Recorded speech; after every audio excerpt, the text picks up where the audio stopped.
Bonjour à tous. Aujourd'hui, je vais faire une vidéo, je pense, assez longue, qui va nous permettre de fabriquer un petit logiciel sans développer vraiment, donc avec Node-RED, pour aller lire les batteries Pilontech et afficher les diverses valeurs. Donc, je me lance là-dedans parce que j'ai vu que sur mon forum, on arrive à voir que cette discussion sur la discussion sur Pilontech, en fait, a beaucoup de vues. C'est ça qui m'a impressionné. Je me dis, bon, bah, il y a vraiment de la demande cette fois, donc je vais tenter de faire une vidéo. Désolé pour la longueur, mais c'est juste pas possible de faire quelque chose de court par rapport à ça. Donc, l'objectif en soi, c'est d'arriver à faire quelque chose dans ce genre-là, c'est-à-dire que dans mon logiciel, je vais lire mes batteries et je vais récupérer les valeurs et je les affiche sous une forme agréable. Euh, et on peut même après fabriquer ce genre de graphique où on voit en fait comment les batteries évoluent. Mais le but est double, c'est vraiment de faire à la fois Pilontech et à la fois Node-RED, voir comment fabriquer ceci. Donc bon courage à ceux qui restent avec moi et désolé pour les autres. Alors on va attaquer maintenant la partie matériel. Je vais juste vous faire une présentation du matériel en présence. Donc ici mon onduleur avec son câble série qui va se connecter au Raspberry ici via son câble USB. Voilà, ça c'est le disque SSD. Ici, j'ai un deuxième câble, un câble série, fabriqué maison, qui traverse l'armoire et qui va aller maintenant ici dans les batteries Pilontech. Voilà, et ça se connecte au port série du Pilontech. C'est par là qu'on va venir discuter. Voilà. Donc maintenant, on va y aller via l'outil. Donc depuis mon Windows, je vais me connecter dans le Raspberry. Et depuis le Raspberry, je vais aller discuter avec les Pilontech. Donc je lance l'outil.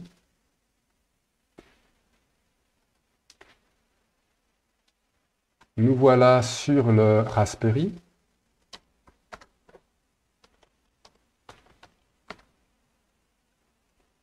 Voilà. Effectivement, évidemment, pour pouvoir discuter, il faut qu'on ait le port série par lequel le câble en fait, va passer. Donc sous Linux, pour ma part, je fais un lien symbolique qui s'appelle TTY Pilontech. Et TTY Pilontech, en fait, il pointe sur TTY USB 1. Ça, c'est vraiment le device sous Linux. Voilà. Il nous faut un émulateur terminal, comme Putty nous a permis d'aller dans le Raspberry. Maintenant, depuis le Raspberry, il faut qu'on puisse aller via un émulateur terminal. Donc, il y en a un qui s'appelle Minicom, que j'ai déjà installé, mais bon, je vais vous montrer. Donc, voilà, sudo machin, install Minicom. Il me dit qu'il est déjà installé. Maintenant, il faut dire à ce Minicom d'aller se brancher sur TTY USB 1. Alors, ça se fait dans un premier temps avec cette commande-là. Donc, ce qui est important, en fait, c'est la configuration du port série. Ça, j'ai déjà fait dans l'autre vidéo, mais juste pour y revenir. En A, vous voyez, en fait, on définit quel port on va utiliser. Et puis, en E, on dit quelle vitesse on veut. C'est très important. Sinon, ça ne marche pas. Donc, on va sortir de là. Maintenant, on va directement aller dans Minicom. Là, on est dans l'émulateur de terminal qui donc pointe, si tout va bien, vers les batteries. Donc, les batteries ne parlent pas, il faut qu'on leur demande, on leur pose des questions. Donc, par exemple, il y a une commande qui s'appelle Power. Si tout va bien, les batteries me répondent. Et là, on peut voir que j'ai 2 packs de batteries. Voilà. Avec les valeurs tension et les diverses valeurs qu'on souhaite. Vous avez la commande info qui vous donne par exemple un info pour le pack numéro 1. Vous avez, si vous voulez, l'info pour le pack numéro 2, vous faites info 2. Donc nous, dans le logiciel Node-RED, ce qu'on va essayer de faire, c'est la commande power. Power.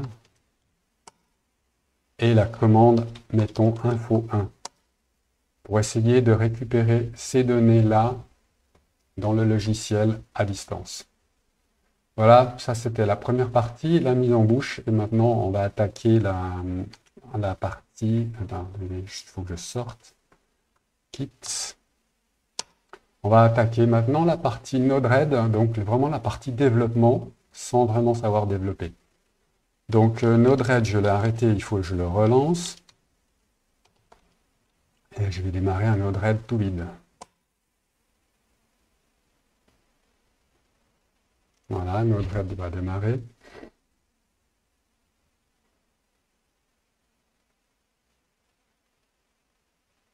Voilà, là il nous dit qu'il a démarré. Il a démarré des flows qui doivent être vides. Alors maintenant, on prend le navigateur et on va pointer sur Node-RED, qui est sur le Raspberry. J'espère que vous avez suivi. Donc là, c'est le Raspberry qu'on a vu tout à l'heure. Ça, c'est Node-RED. Comme je vous l'ai déjà expliqué à gauche, vous avez des objets qui vous permettent de faire des fonctions. Le centre, c'est là où on développe, et à droite, c'est là où on a des statuts. On va aller voir après. Donc en fait, notre premier objectif, c'est de lire, on est bien d'accord, de lire le port série. Alors dans Node-RED, il y a déjà une boîte qui parle des ports série. Alors vous pouvez faire serial in. Donc là, c'est pour lire ce que le port série va vous donner.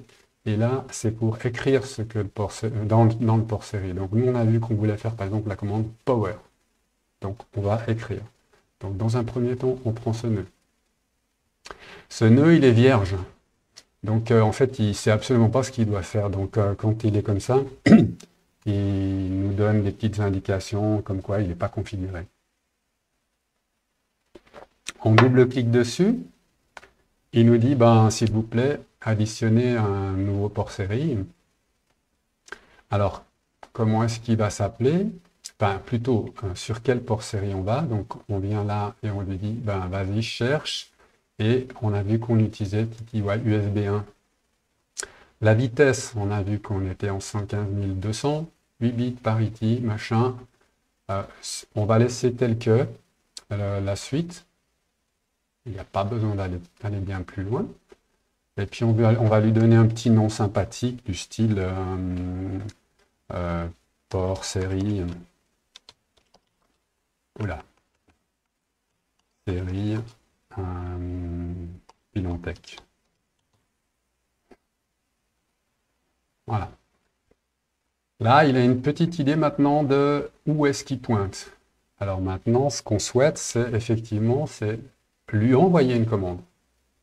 Donc il faut simuler la commande power. Donc il y a un nœud qui s'appelle inject. Dans inject,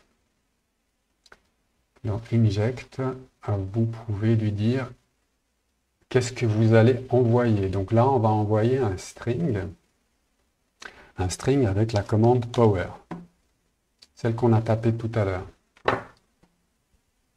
Voilà, ça c'est, on va lui donner un nom, hein, parce que c'est quand même plus intéressant. Donc, si je viens et j'appuie ici, on va mettre, il doit envoyer le string power. Alors, on peut regarder, on prend un petit nœud debug. Alors ça, c'est utile tout le temps. Donc, vous mettez là, et en gros, si vous cliquez là, ça va sortir là, et ça va venir ici. Le debug, on va faire en tout grand. Le debug, c'est ce bouton-là, hein, la coccinelle, là. Et chaque chose qui sort ici va s'afficher ici. Donc là, vous venez de créer quelque chose. Il faut maintenant juste qui fabrique le programme. Voilà, deploy successfully. Donc là, si vous cliquez sur Power, il vous indique effectivement que ça a bien reçu la commande Power. OK? Maintenant, ce qu'on a vu, c'est que quand on tapait la commande Power, il fallait envoyer un retour chariot. Alors pour ça, je vais juste vous montrer comment faire. Une porte. Voilà.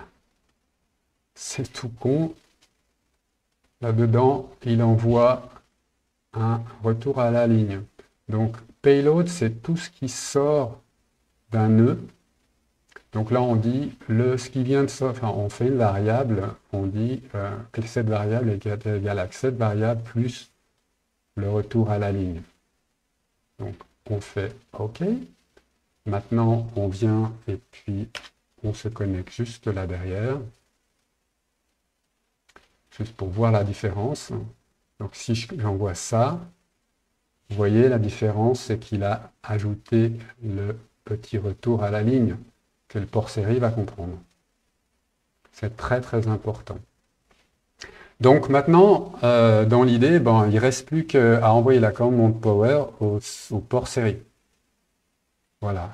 Le truc, c'est que vous allez effectivement l'envoyer, mais vous ne verrez pas le retour parce que vous n'êtes pas dans l'émulateur terminal. Donc, on peut quand même le déployer, voir si ça ne hurle pas. On ne sait pas si ça s'est bien passé, mais en tout cas, il a fait quelque chose. D'accord? Je vais enlever le debug node ici. Il n'y a plus vraiment besoin d'en avoir un. Donc maintenant, il faut relire ce port série pour voir ce qui s'affiche. Alors, pour les ports série, on vient serial in cette fois-ci, donc on veut lire. Donc là, pareil, on veut lire quoi et enfin où et quoi.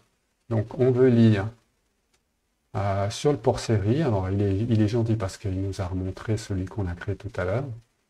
Et là, on va lire Pylontech in.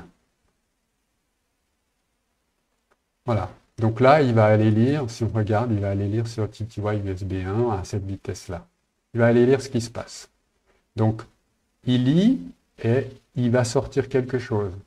Donc, pour le moment, on va sortir de nouveau sur un debug pour voir ce qui sort. Donc là, on va effacer ici et on va déployer le nœud. Et si tout va bien, on fait power et là, on voit effectivement que si on remonte, Pylontech a bien répondu à la commande power en m'envoyant en fait toutes les lignes, si vous vous rappelez, toutes les lignes qu'il nous envoyait. Il nous envoie les en-têtes, enfin vraiment le tableau qu'il nous a envoyé tout à l'heure, il nous l'envoie. Et là, on voit le pack avec les diverses valeurs. Le pack 1, le pack 2 et le pack 3 est absent, etc. Donc il peut aller jusqu'à 16. Et là, il nous envoie que la commande. Donc on voit bien, je refais, que si j'envoie la commande power, il l'envoie, il le reçoit et il m'affiche. Pour le moment, il m'affiche ici dans le debug.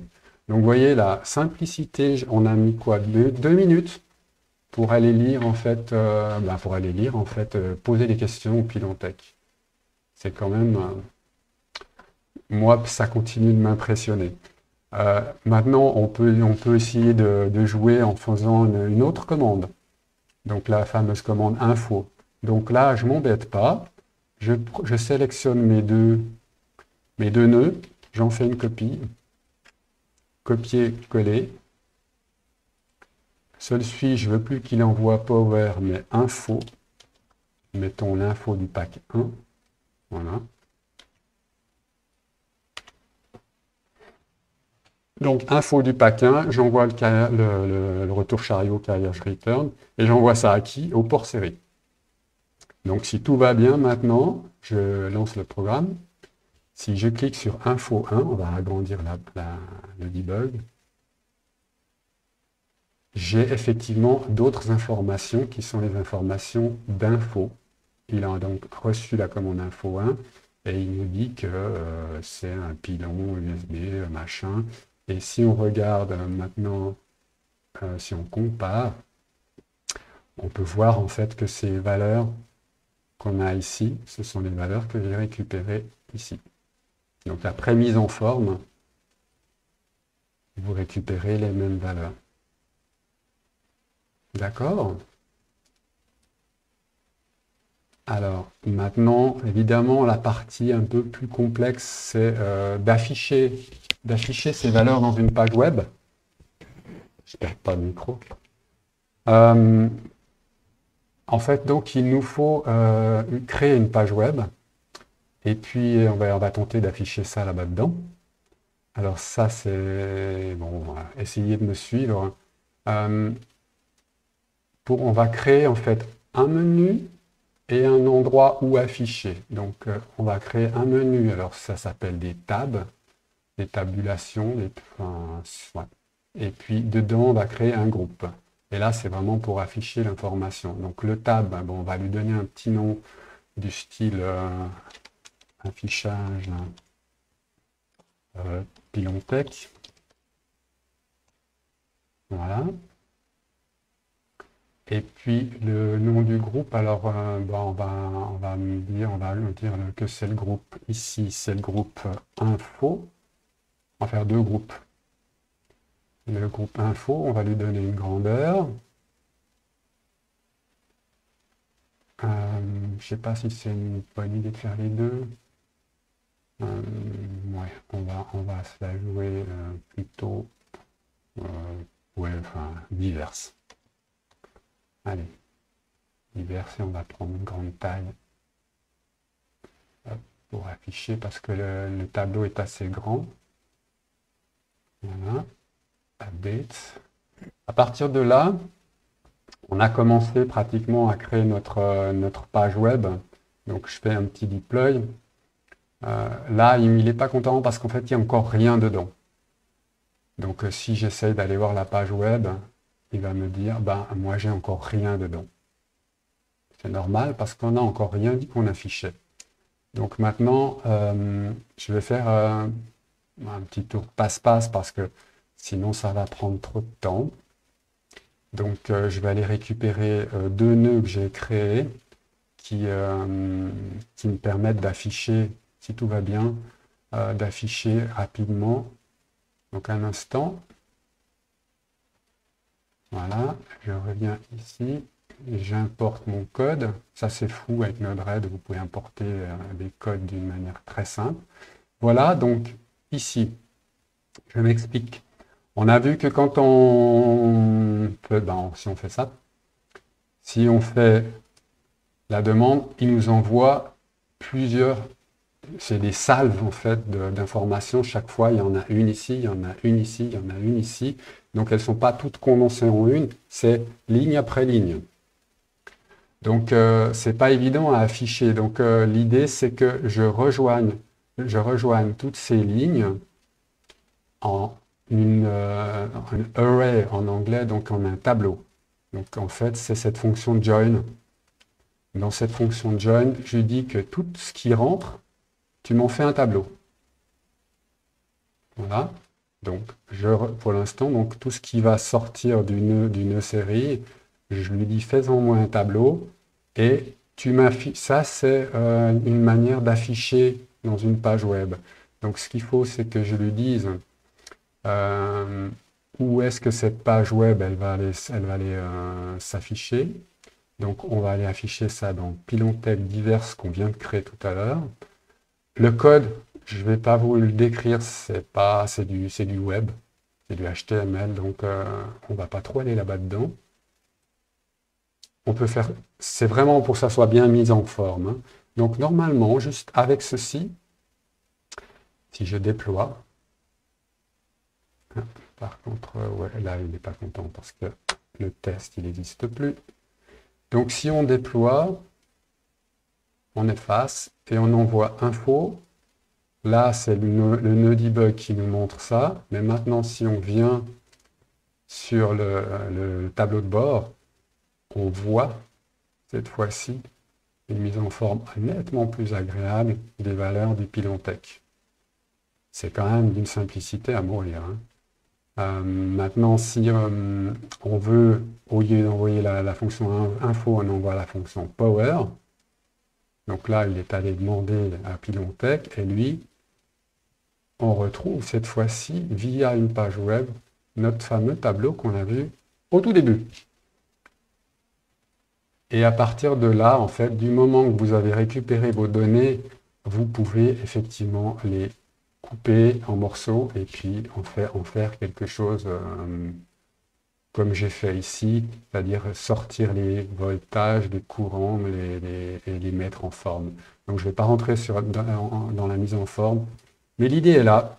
Donc vous voyez la simplicité, si je vous fais ça comme ça, ah non, là, on va faire ça comme ça,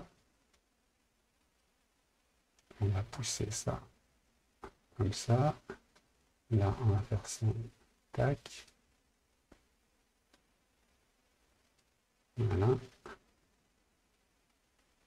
Je mets en parallèle, histoire de voir à peu près en parallèle ce que ça donne.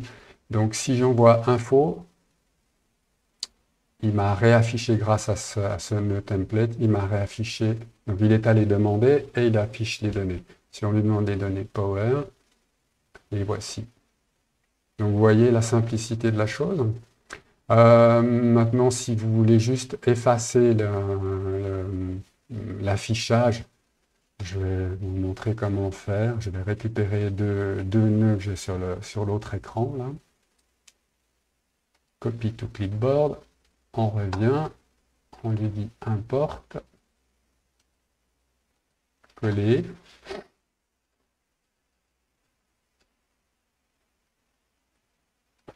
Voilà. On ne va pas les prendre là. On va les mettre là. Et on va envoyer ça ici. Donc là, ça, c'est un bouton. Il faut lui dire à quel endroit on va afficher le bouton. On va l'afficher dans le pilon tech divers. Et il va envoyer une fonction d'effacement d'écran si tout va bien. Donc on fait deploy. On referme un petit peu notre... Voilà, on se remet comme ça. Et si on fait là, vous voyez qu'il y a un petit bouton clear, en fait, qui est venu là.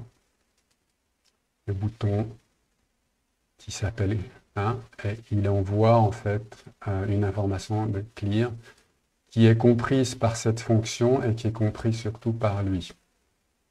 Donc si on fait clear, ça nous efface l'écran. Donc maintenant, je peux avoir quelque chose de plus propre. Info, j'efface, power, j'ai mes données, j'efface. Voilà, c'était, j'espère, pas trop long et j'espère très intéressant.